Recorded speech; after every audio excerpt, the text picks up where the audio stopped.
with our warmer temps down here in the South, you might not initially think hockey would be that popular of a sport down here, but if you are from our great state, you know that could not be farther from the truth. Not only, of course, do we have our wonderful Huntsville Havoc here in town, but the game also dominating at the collegiate level. And so here to break down some of the latest action is the play-by-play broadcaster for the Alabama Frozen Tide. Spencer, my friend, welcome to the show. It is such an honor to host you. This is a big deal again. We've talked about hockey at this level. First, kind of what have you seen? You've been part of this world for quite a while now, I understand. Well, first of all, thank you for having me. It's considered a privilege every second I'm here. And you're right, it has grown in the last couple of years. The men's Division I team that currently plays in AAU, the American Amateur Athletic Association, they are moving up to a new league that's being developed at the NCAA level. Wow.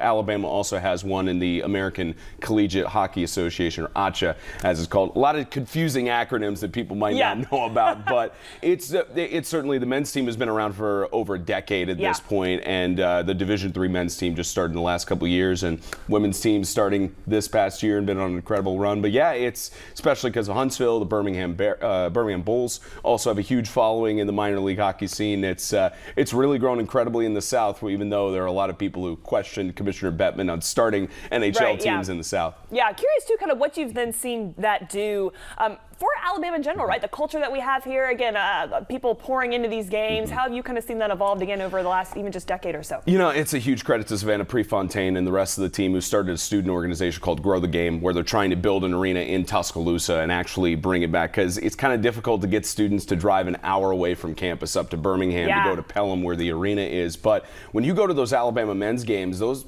games end up being packed towards the beginning of the season. And certainly the women's team, we've seen a decent amount of fans coming in over the last several games, and it takes time to build those sort of things, but I think especially if an arena comes down to Tuscaloosa, it'll really boost the numbers. Yeah, well, we're certainly hoping that's the case, and of course, you know that you are a big part of that growth in the area. You got a podcast going on. Let's talk though too first about, again, the women's inaugural season. You were part of that last year. What all did you see on the ice? A couple of standouts we need to look out for. Oh, Claire Carson, incredible. She just won College Hockey South Most Valuable Player for the regular season. Kira Duffy, their team captain, one of the founders for the team, has been incredible. Tegan Matthey, Morgan Grisbowski, just so many incredible players on the ice throughout the season. And really, when this team's at full strength, no one's been able to stop them. And case in point that we have the trophy here for College Hockey South, and they're headed next month to Jacksonville for nationals for AAU. So I really would be surprised if any team could stop them down in Florida. So exciting. You mentioned too kind of what's coming up. Let's break that down a little bit for people who aren't typically used to the hockey world. We got, again, tournaments coming up on the calendar. What are the next few weeks going to look like? Yeah, so right now the team is just in practice, at least on the women's side.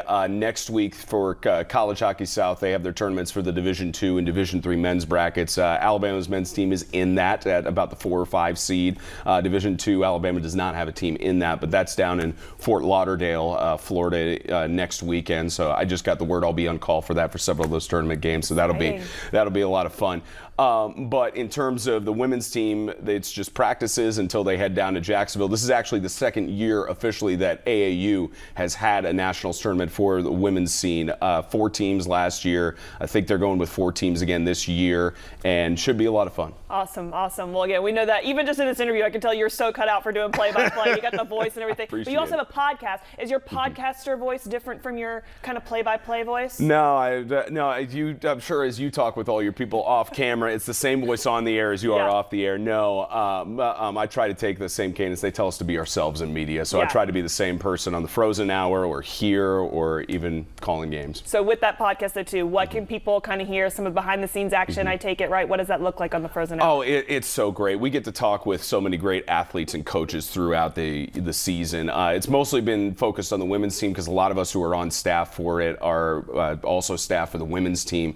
But we especially recently did, I love that photo you guys just showed there. It's one of my favorite people in Anya Laxton, who's the assistant coach for the women's team. But we actually did a remote show recently at Jalapenos in downtown Tuscaloosa, did a fundraiser for all 4 of the teams, got to talk with so many people from all 4 of the teams for Alabama, and it was a lot of fun. It was a good fundraiser, and we're continuing to do that through the season until the Bama teams are done with their runs in the nationals tournaments, and it's just a lot of fun. Awesome. Well, we certainly know it is, and we are cheering for you guys all the way. Spencer, my friend, thank you again so much. Again, he is talking all things Frozen Tide. You can keep up with the team from the links there on your screen.